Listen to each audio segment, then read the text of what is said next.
Tony joins us up next in Raleigh, North Carolina. Tony, welcome to the show. Hey, George. Hey, Christina. How are you? We're doing great. What's going on with you? Good. I just had a question. I know I had kind of sold my vehicle about a year or so ago, to kind of fast track becoming debt free, which I am now.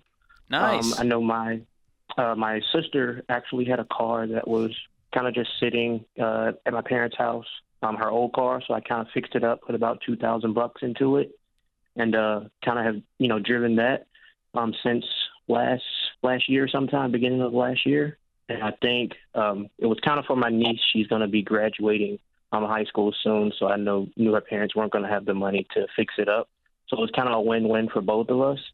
But I know she's going to be getting her license pretty soon. And I knew this ahead of time, but I did become debt-free.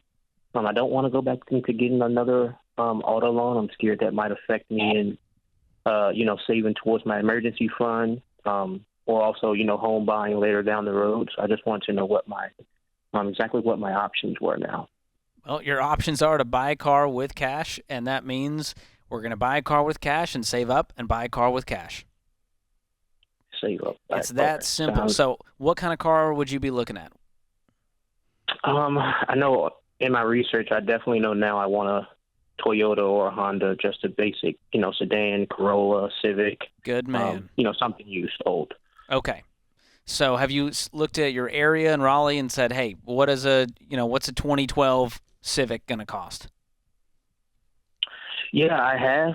I just know now with my, my emergency fund, at about 4,000 or 5,000 now in that emergency fund. And I know she's going to be, her parents don't live here. They actually live in Greensboro. So I know that I'm going to have to be giving her that, that car back soon. So that's where the worry came in that I So we got to get the emergency fund beefed up, but also get you a car ASAP. Yeah. How soon do you have to give it back? I would say within the next, maybe 5-6 months or so. Okay. And you got the car for free, but you put $2,000 of repairs into it? Yeah. Is that the idea? Parked. Okay. Yeah. So if we got a few months, what's your income? About 52,000 a year. Okay. What do you do for a living? In operations airport. Cool. Well, how quickly could you get a $10,000 emergency fund and then save up another 6 or 7 to get a car? So we're talking another 15,000 saved within 4 months? Yeah.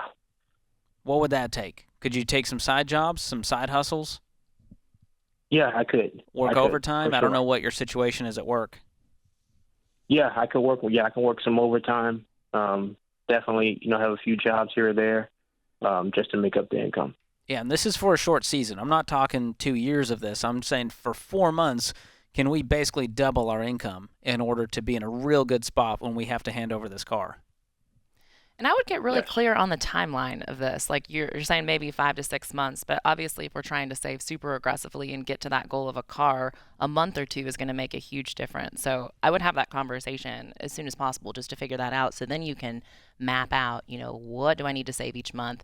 How many extra jobs do I need to get? What does this journey actually look like? And you also may want to adjust the type of car you get. Like if they're like, hey, we need this car in 2 to 3 months, I mean, maybe you're looking at a $5,000 car for right now, and then you can save up and get something better in the future. Yeah, it's a great point there. And if you could just say, hey, listen, I'm going to have this money by March. Does that work for you guys? Can I give her the car then? And if they're a little bit flexible or she can borrow a car for now and give you a little more time, that's going to really help your situation. Okay. Are they pretty flexible? Sounds good.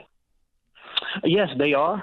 They are. I guess I just kind of got caught up in the, further down the road, with where we are now and, just rent prices and things like that, I kind of start to get a little worried, that would kind of affect the budget, in terms of if I were to get another car or if they're not, flexible, if I do have to give it back. So I was just kind of a little nervous about that.